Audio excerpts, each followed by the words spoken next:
The planet Velmyra was once full of bright colors, music, and peace.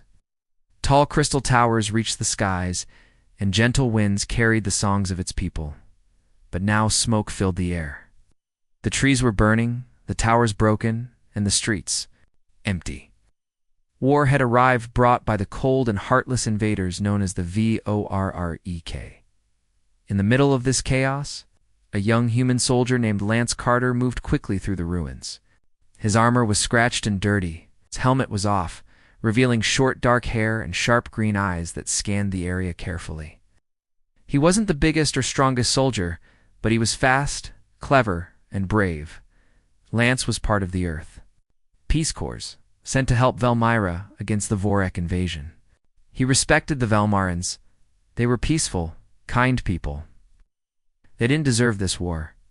His mission today was supposed to be simple: search the abandoned village of Cyrillus for any survivors.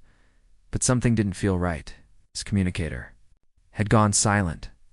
The skies above were too quiet, and the heat from the fires was growing as he stepped into a large broken building that once looked like a temple. He heard a small sound, a soft gasp. He paused, slowly pulling out a small scanner from his belt. "Hello?" he called out in a calm voice. "I'm a human soldier. I'm here to help. You don't have to be afraid." There was no answer. Just silence. Then, behind a shattered statue, he heard a footstep. He moved carefully and found someone curled behind it, a girl, wearing a dusty brown cloak and holding a small, shining crystal close to her chest. Her eyes widened in fear when she saw him. "I'm not going to hurt you," Lance said, holding his hands up. The girl looked around nervously, as if expecting someone to follow her. Her hair was silver blue, and her face was beautiful but tired. She looked like a teenager, maybe 17 or 18. But there was something different about her. Her skin shimmered slightly under the light. She didn't speak, just stared. At him, Lance noticed a small royal emblem on her belt, half covered with dust. He blinked. "Wait a second. Are you the princess?" Her lips trembled. Then she finally whispered, "Yes." It hit Lance like a blast of cold wind. The Velmarin Princess Alira, the only daughter of Queen Thalarua, was standing right in front of him. "You were reported missing," Lance said slowly. "They thought the Vorek took you, or worse." "I ran," she whispered. "My guards told me to hide. They didn't survive." Lance looked around. The place was not safe. If the Vorak found her, it would be over. They would use her as a hostage or worse. He stepped closer. "We need to get out of here. I'll take you too." "Safety." Princess Alira hesitated. She looked unsure, even scared of him. "Why would you help me?" she asked softly. "Because it's the right thing to do," he replied simply. "And because your people need you." She stared at him a moment longer, then slowly she nodded. Lance helped her up. She limped slightly, her ankle was hurt. He gently wrapped it with a bandage from his kit. "You'll be okay," he said, giving her a reassuring smile. "Just lean on me." As they stepped out of the temple, they saw the full damage of the war. Houses were collapsed, trees burned black. In the distance, they could hear the strange hum of a Vorek hover drone searching the skies. Lance tapped his communicator. "This is Carter. I found the princess. Request immediate evac." Silence. He tried again. Nothing. "The Vorek are jamming our signals," he muttered. Princess Alira looked worried. "Then we're alone? For now," he said. "But I've got a plan. The capital isn't far. If we move through the forest path, we can avoid the patrols. But that's a long way," she said. "And dangerous." Lance grinned. I've walked worse." They started walking, careful and quiet. Alira's cloak hid her royal dress, and Lance carried a small shield device in case of drones. Along the way, they passed a small group of alien refugees, an old woman, a child, and a limping man. The old woman saw Alira and gasped. "Princess," Lance said quickly. "Please don't speak loud." But the woman smiled with tears in her eyes. "Bless you, child. I thought you were gone." Alira walked forward and took the woman's hand. "I'm alive," she said gently. "Please find shelter. Help is coming." Lance was surprised by her kindness. Even scared and injured, she still cared about her people. After a few more hours of walking, the sun began to set. They found a small cave to rest in. Lance set up a motion sensor and gave Alira a warm drink. She sat near the cave wall, her eyes full of sadness. "I've never been this far from home," she said. "I've never seen my world like this." "I know," Lance said. "War destroys more than just buildings. It changes everything." She looked at him. "Why do humans help us?" "You could have left," he thought for a moment. "Because we've been through it too. Earth had wars long ago. We know what it's like to lose everything. So now we try to protect peace." Lyra nodded slowly. "You're different from what I expected. Humans or soldiers?" he asked with a small laugh. "Both." They shared a quiet moment. For the first time in days, she felt a little safe. Suddenly, the motion sensor blinked shred. Lance jumped to his feet. Drone flying low. He grabbed a thin silver blanket and covered the heat signatures. "Stay still. Don't even breathe loud." The drone buzzed near the cave entrance. Its red light scanned the area slowly. Alira held her breath. Lance kept a hand on his shock baton, just in case. After a few long seconds, the drone moved on. They exhaled in relief. "That was too close," Lance muttered. Alira looked at him. "You're not afraid. I'm used to it," he said. "But I'd be lying if I said I wasn't a little scared." She smiled for the first time. It was small, but real. Lance checked his map. "If we keep moving by morning, we can reach a signal tower. From there, we might be able to contact your mother." "My mother, ... Alira whispered. "She must think I'm gone." "We'll prove her wrong," Lance said firmly. "I promise to protect you. I don't break promises." Alira looked at him, this strange human soldier, who risked his life for someone he barely knew. In the darkest moment of her life, he had become her only light, and for the first time since the war began, she had hope. The sun slowly rose over the damaged lands of Velmyra, casting a dull orange light over the cracked soil. The air was still, but not peaceful. It was the kind of silence that came after a storm and before the next one. Lance Carter and Princess Alira moved quietly through the edge of the Velmyrian wildgrove, a thick forest that stretched between the village ruins and the capital city. The forest used to be a place of beauty, filled with singing trees and glowing insects. Now many trees were blackened and the birds had fled. Still, it was better cover than the open roads, where Vorek patrols watched from the skies. Alira limped beside Lance, using a long stick as a crutch. Her ankles still hurt, but she refused to slow down. "Are you sure you're okay?" Lance asked for the third time. "I can manage," she replied, breathing deeply. "I'm not made of glass." Lance gave her a small smile. "You're tougher than you look, Princess." "You can just call me Alira," she said, wiping sweat from her brow. "All right. Alira," he said, trying the name without the title. "I think that suits you better out here." They stopped near a broken statue of a guardian beast. Its wings were cracked, its eyes covered in moss. Alira looked at it with sadness. "I used to play near one just like this when I was younger," she whispered. "My mother would tell me as long as the guardian watches, Velmyra is safe. Looks like the guardians need help now." Lance said gently, "But your people are still alive. We're getting you back to them." She nodded, though worry still clouded her face. As they walked deeper into the forest, Lance kept his eyes on the scanner. The device beeped once. "Quiet warning. Someone's nearby," he said, stopping. They crouched behind a fallen tree. In the distance, 2 Vorek scouts passed through the forest. They wore dark suits and moved without sound, their eyes glowing red through their helmets. Alira's hand trembled slightly. She gripped the stick tightly, breathing through her nose. Lance whispered, "We'll let them pass. No fighting. Just stay low." They waited for several minutes until the scouts were out of sight.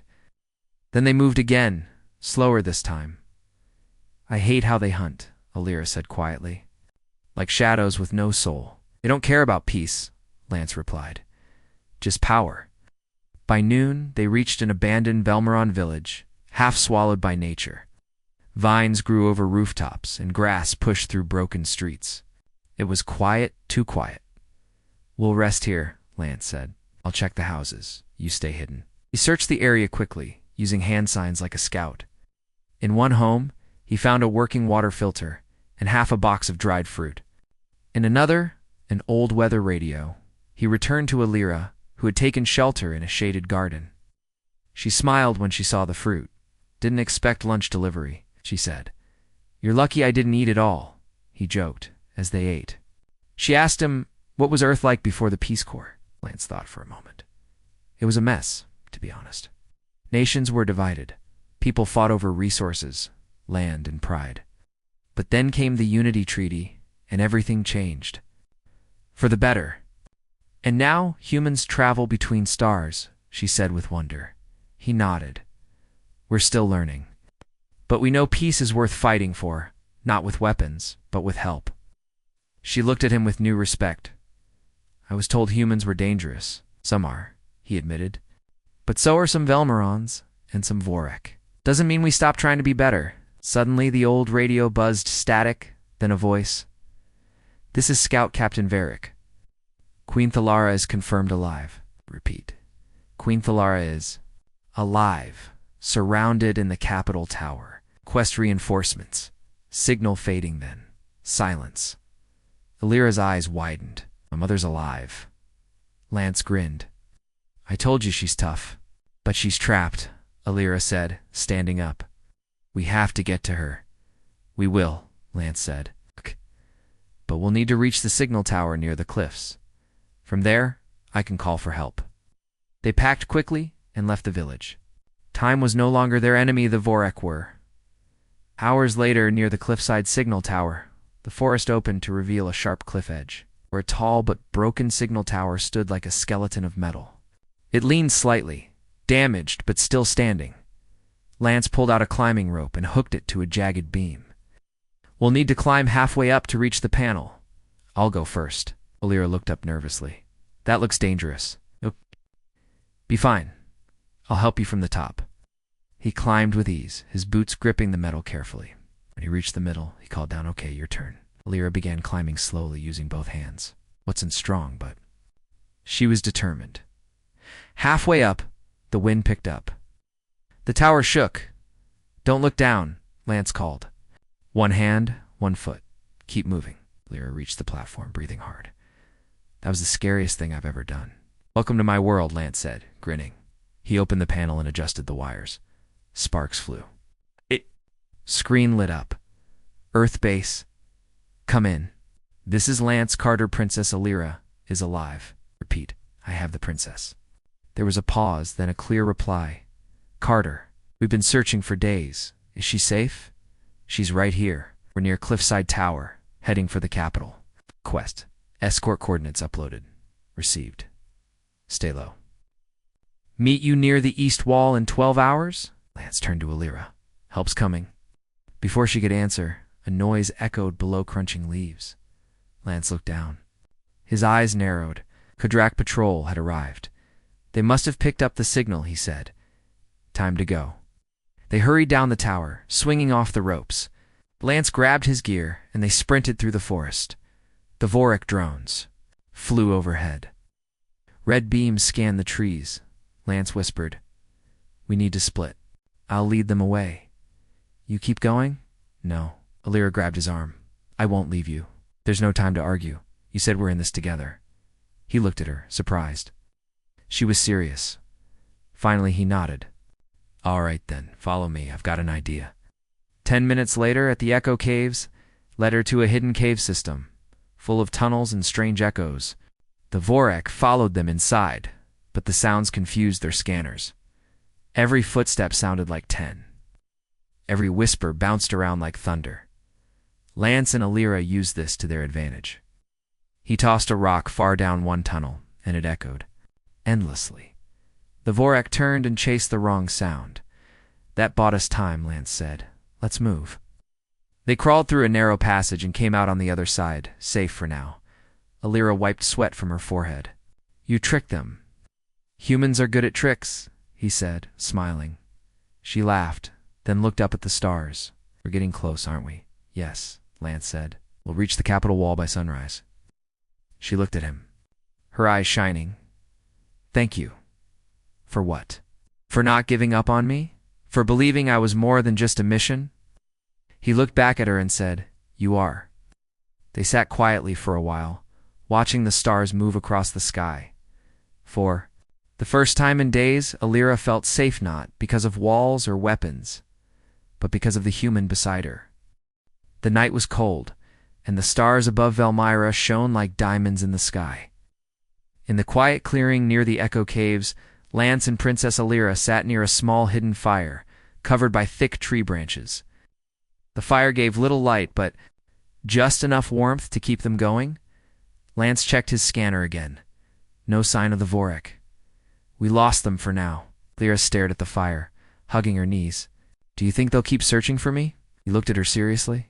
Yes, you're the princess. If they catch you, they'll try to use you to break the queen. Alira's eyes dropped.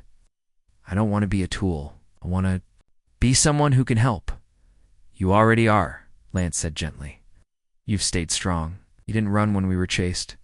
You didn't complain even when your ankle hurt. That matters. Alira gave a small smile. She wasn't used to praise that felt real, not like what she heard at the palace. Lance spoke to her like an equal, not like a royal. After eating a small meal, they crawled into a hidden cave and rested for a few hours. But neither of them slept much. The forest was full of strange sounds, and the fear of being found kept their minds alert. Before dawn, Lance stood up and stretched. We should move. The capital is only a few kilometers from here. If we take the mountain path, we'll reach the east wall before sunrise. Alira got up slowly. Her ankle was still sore, but she didn't complain. Lance tied a fresh bandage and helped her walk. As they moved through the narrow rocky trail, the wind picked up. It howled around them, carrying the sounds of distant explosions and gunfire from the capital. The battle was still going. Suddenly, Alira stopped. Lance turned. What is it? I hear something, she whispered. He listened, and then he heard it too. A quiet cry, a voice, small, weak, a child. They followed the sound and found a small Valmeran boy, no older than 5, sitting behind a fallen tree.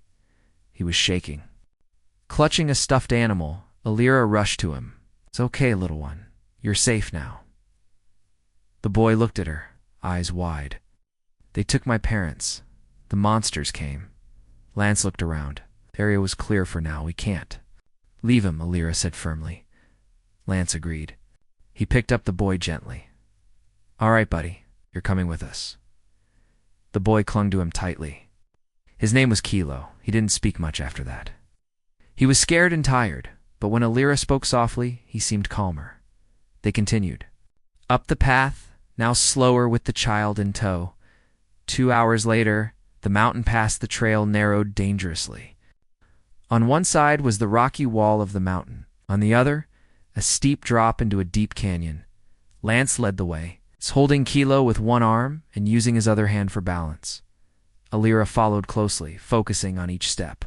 Don't look down, she whispered to herself. Suddenly, a sharp noise cracked through the air, a blast from a Vorek drone overhead. Go, run, Lance shouted. The drone fired again. The blast hit the side of the mountain, shaking the trail.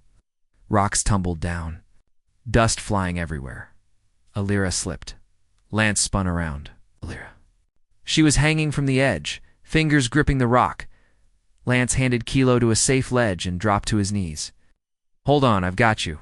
I can't, she cried. Her fingers slipped a little. You can, he shouted. Look at me. She looked up, terrified. Trust me. With all his strength, Lance reached down and grabbed her arm. He pulled. His muscles screamed, but he didn't stop. Inch by inch, she rose. Finally, she rolled onto the trail, gasping for air. Lance lay beside her, breathing hard. You okay? She nodded, tears in her eyes. You could have died. So could you, he said. But we didn't. We made it. She looked at him, her heart pounding. In that moment, she knew he would never let her fall, not in battle, not in life. Kilo crawled over and hugged them both tightly. Later, at the signal point above the city, they reached a tall cliff that looked down on the capital city. The scene below was shocking. Buildings were burning. Orcs ships circled the tower where the queen was trapped. Alira's heart ached. My mother is in there, ... all alone. She's strong, Lance said, and now she knows you're alive. We'll get to her. He pulled out the beacon communicator. Earth base. This is Carter. We're at the overlook point. 3. Souls. Requesting evac and escort. A voice replied quickly. Cop to dat, Carter. Shuttle en route. ETA. 10 minutes. Hold position. Alira watched the sky. Do you think they'll find us before the shuttle does? Lance looked around. We need to distract any scouts nearby. I have an idea. He gave Alira a small device, a portable sonic beacon. Take Kilo and hide behind those rocks. When I say so, press the button. It'll draw the drones away from the shuttle landing zone. What about you? I'll be the decoy. Trust me. Alira nodded, though her hands shook. Lance moved down the slope, setting off noise traps using broken metal and energy pulses. Then he stood in clear view, waving, Hey, tinheads. Mo here. 4 drones turned and fired. Alira's heart stopped. Then she pressed the button. The sonic beacon screamed. The drones turned sharply and flew toward the noise. One fired at the beacon's source, blowing up a tree instead of Lance. Just then, the human shuttle broke through the D. Clouds, engines roaring. It landed fast, back ramp open. Lance ran back toward Alira and Kilo. Now, go. They sprinted toward the shuttle. Laser fire rained around them, but the shuttle's shields held. Alira climbed aboard first, pulling Kilo in. She turned. Saw Lance stumble. A blast had hit the ground near him. It was bleeding from the arm. No. She screamed. She jumped out, grabbed him under the shoulders, and helped him up. You're not staying behind? Together, they made it into the shuttle. The doors closed. The pilot shouted, Hold tight, lifting off. As they rose into the sky, Lance leaned back, exhausted but smiling. Told you we'd make it. Alira held his hand. You scared me, sorry, he said. Didn't mean to. Kilo curled up beside them and fell asleep, safe at last on board. The shuttle moments of Truth Medics treated Lance's wounds. They weren't serious, but he needed rest. Alira sat beside him. You risked everything for me. I promised, didn't I? She looked down. I was weak in the beginning. I was scared. Being scared doesn't make you weak, Lance said. Not giving up makes you strong. She looked into his eyes. I'm not scared anymore. Shuttle flew toward the capital landing base, where Queen Thalara waited behind stronghold walls. Alira whispered to herself, just a little more. I'm almost home. She held Lance's hand tightly. And you're coming with me. He looked at her. Wouldn't miss it for the world. The shuttle flew low over the war-torn city of Velmira's capital, dodging black smoke and rising flames. Lance sat quietly in the medbay chair, his arm bandaged, his body tired but alert. Alira sat beside him, holding Kilo in her arms. Child slept peacefully now, safe for the first time in days. Through the front window, they could see the Queen's tower, standing tall even as enemy ships flew around it. That's the tower, Alira said softly. She's in there, and it's surrounded, Lance replied. Vorek patrols, gun turrets, drones. No easy way in. The shuttle pilot turned to them. Main gates are sealed. We'll drop you just outside the storm bridge. That's your only path inside, but be warned it's damaged and unstable. Lance nodded. Understood. The shuttle lowered toward a broken landing platform on the far side of the city. Near the storm bridge, a long metal bridge over a deep canyon. Once, it had shone like silver. Now it was twisted, with holes in the floor and beams hanging loose. They touched down. Lance helped Alira and Kilo step out. The pilot handed Lance a small satchel. Emergency flares. Use them if you need a pickup. Thanks, Lance said. Good luck, the pilot added. Then the shuttle lifted off and vanished into the smoke. Lance looked at the broken bridge ahead. This is it. Alira took a deep breath. Let's cross it. On the bridge, the wind howled through the canyon. The storm bridge swayed slightly with every gust. One wrong step, and they would fall. Lance led the way carefully. He tested each panel before stepping on it. Lyra followed close behind, holding Kilo's hand. Halfway across, a loud creak echoed under their feet. "Stop," Lance said quickly. "That part ahead is weak." He knelt and examined the panel. "It won't hold all three of us. We need to move one at a time," he pointed across. "Lyra, take Kilo and go first. I'll wait here." Lyra nodded. She picked up Kilo and stepped carefully over the weak panel, reaching the other side safely. Now it was Lance's turn. He took one step and then another. Suddenly, a drone appeared from under the bridge, flying up fast. Its red eyes locked on him. Lance dove forward, just as the drone fired. The blast struck the panel behind him, destroying it. He rolled onto the bridge's safe section and pulled out a small EMP grenade from his satchel. With a swift motion, he tossed it toward the drone. Pop. The drone sparked and dropped like a stone into the canyon. Lance sat up, breathing hard. "Are you all right?" Lyra shouted. "I'm okay." He called back. They didn't waste time. Together, they ran toward the tower. Reaching the Queen's tower, the base of the tower was guarded by two damaged Vorek drones. They hovered in sleep mode, not noticing the humans or the princess. Lance looked around. "We'll sneak through the back tunnel. I saw it on the map." He led them behind the tower, where an old maintenance tunnel lay half covered in rubble. The entrance was small, but they squeezed through. Inside, the air was damp and dark. Lyra held Kilo close. Lance used a small light from his glove, too. "Guide them." "Do you think she's really inside?" Lyra asked. "I believe she is," Lance said, "and we're going to reach her." The tunnel led to a small stairway that spiraled upward inside the tower. Every step creaked under their feet. Halfway up, they heard voices Vorek soldiers. Lance stopped. "Stay here." He peeked through a side vent. Two Vorek guards stood at the hallway entrance above. Lance turned back. "I'll distract them. When I say run, go up to the top floor. That's where she'll be?" "No," Lyra whispered. "I won't let you go alone again, you have to," Lance said. "She needs you, and you're the only one she's been waiting for." Lyra looked into his eyes, then slowly nodded. Lance stood, took a deep breath, and ran out of the vent. "Hey," he shouted. The Vorek turned just as he threw a noise grenade. The blast didn't harm them, but it confused their hearing sensors. He ran left, drawing them away. Lyra grabbed Kilo's hand and rushed up the final stairs. The reunion at the top of the tower. Large metal doors blocked the final room. Lyra pushed against them. They didn't budge. Inside, Queen Thalara stood with her royal guards, pale but alive. She turned toward the door, sensing something. Outside, Lyra shouted, "Mother, it's me." The Queen's eyes widened. Lyra. She ran to the door.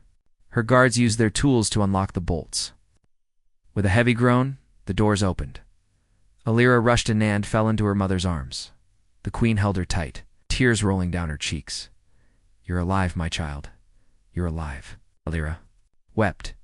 "Yes, Mom, I'm safe. Thanks to him." She looked back, expecting to see Lance, but he wasn't there. Meanwhile, Lance's final escape Lance ran through the lower halls, chased by the two Vorek guards. He darted around corners, using smoke and shadows to hide. He reached a window near the tower edge and fired his flare gun into the sky. "Come on, pick me up," he muttered. The guards cornered him. He had nowhere left to run. Just then, the human shuttle flew overhead, ropes dropping from the hatch. Lance grabbed one, holding tight as the ship lifted him high above the city. The guards watched in silence as their prey flew away. Back at the tower, the Queen sat beside Lyra, brushing her hair with trembling fingers. "You've grown stronger," she whispered. "I had help," Lyra said. "A human soldier saved me. His name is Lance." The Queen nodded. "I must thank him myself." At that moment, the shuttle returned and landed at the tower's platform. Lance stepped out, bruised but smiling. Lyra ran to him and hugged him. "Tightly you came back." "Of course I did," he said. Your family now. The queen approached them. You are Lance Carter? He stood tall. Yes, your majesty. She placed her hands on his shoulders. Thank you for protecting my daughter. You are a friend to Velmira and to me. Lance bowed his head. It was an honor. Later that day, a new beginning. The war was not yet over, but hope had returned.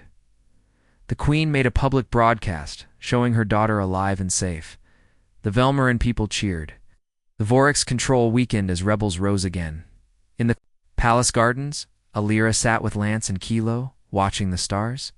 You could stay, she said. We need good people, Lance smiled. I'd like that.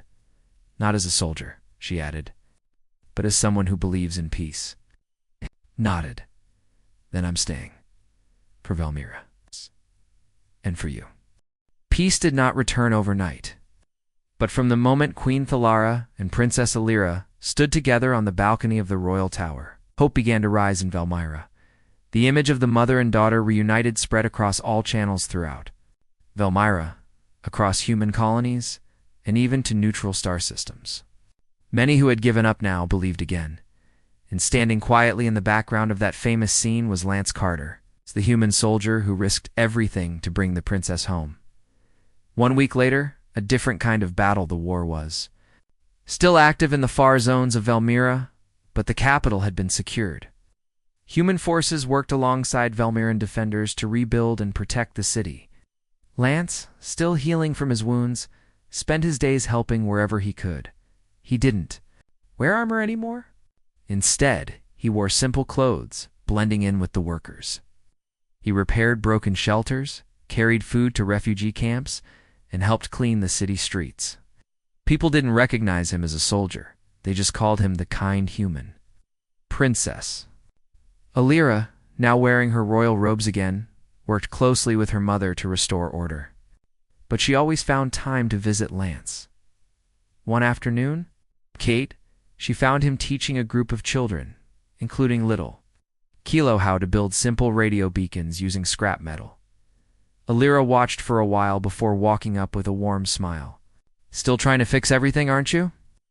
Lance looked up and smiled back. One piece at a time. Come, she said, offering her hand. Mother wants to speak with you. The royal council, Room Queen Thalara, sat at the head of a long table, where royal advisors and Earth representatives discussed peace and plans for recovery. When Lance entered, she stood and dismissed the others. She walked over and looked him in the eye. I wanted to speak with you alone. Lance bowed. Your Majesty. You don't have to bow, she said. I owe you far more than formality. She gestured for him to sit. Alira remained beside her, calm and quiet. The Queen continued. Velmira is rebuilding, but many of our leaders are gone. We need strong hearts and clear minds. We need ... allies. Lance said nothing, just listened. The Queen smiled. Would you consider staying not as a soldier, but as a peace advisor? Someone who can speak for both humans and Velmorans? Someone who understands both courage and kindness? Lance looked at Alira. She gave him a hopeful look. He turned back to the Queen. I'd be honored. Later that evening, a walk in the garden. The palace gardens were slowly returning to life. The tall flowers of Velmira, once thought extinct in the war, were blooming again thanks to royal gardeners. The glowing fireflies danced in the air. Just like in the old times, Alira walked beside Lance along the smooth path. Do you miss Earth? She asked gently. Sometimes, Lance admitted. The blue skies, the smell of rain, my sister's bad cooking, she laughed. Will you go back? I thought about it, he said. But something here feels right. She turned toward him. You don't have to stay for us. I'm staying for me, he said. This world matters. These people matter. And you, he paused, then smiled. You matter. Her cheeks warmed. I never imagined a human would become my best friend. Neither did I imagine protecting a princess who can climb cliffs and face drones, he said. They laughed softly. Then Alira said, when I was alone, when I was scared. It was your voice that kept me strong. I still hear it sometimes. Lance looked at her, serious now. And I still see your face when I think about why I fight. not for medals or orders, but for people, for peace. The ceremony a week later in the heart of the capital, the queen held a grand gathering to mark the official end of the war in the central region. People came from across Valmira to attend. Queen Thalara stood before the people. Her voice was strong, her presence regal. We have suffered, we have lost. But today, we begin again. Today we remember not just the pain, but the courage. She raised a hand and said, "Let me introduce you to one of those brave souls." She gestured to Lance, who stood nervously behind the curtains. Alira whispered from the side, "Just breathe. You face drones and death.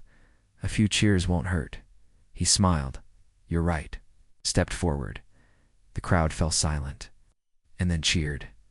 Cheers louder than any music. Thousands of voices calling his name. Queen Thalara placed a silver emblem on his chest. "This is the Star of Peace, our highest honor. You are no longer just a visitor. You are Velmorin now." Lance looked at the crowd, then at Alira.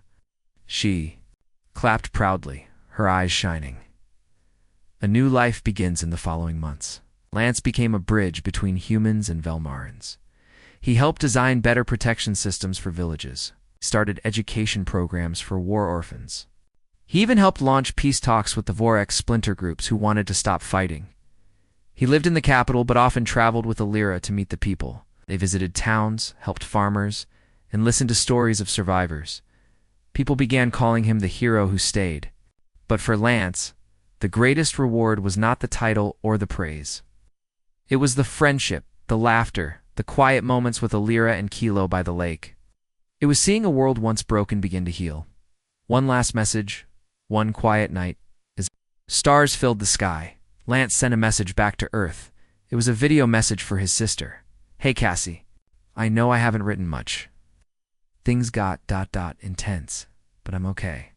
More than okay, actually. I've decided to stay here. This place needs me. And truth is, I need it too." Smiled into the camera. "You should see Valmira now. Flowers are growing again. Kids are laughing again. And the people, they're stronger than I ever imagined." He paused, and I found something here. Not just purpose, but people I care about. People who make me better. His voice softened. "I guess this is home now." The final scene, the Balconiera, stood on the royal balcony, wearing a silver robe that shimmered in the moonlight. Lance joined her, carrying 2 cups of warm flower tea. "Big speech tomorrow," he said, handing her a cup. "Yes," she replied, "but I'm not nervous. I've got a good advisor now." They stood in silence, sipping the tea, watching the stars. Then Alira said, "That day, when I saw my mother again, I said I was safe because of you." "I remember," he said quietly. "I want you to know," she continued, "it wasn't just safety you gave me. You gave me a future, a life worth living." He looked at her gently. "And you gave me something I didn't know I was missing." They smiled. No words were needed after that. The wind carried the sounds of distant laughter and music across the capital. The city was alive, healing, hopeful. And at the heart of it stood a human who stayed not because he had to, but because he chose to.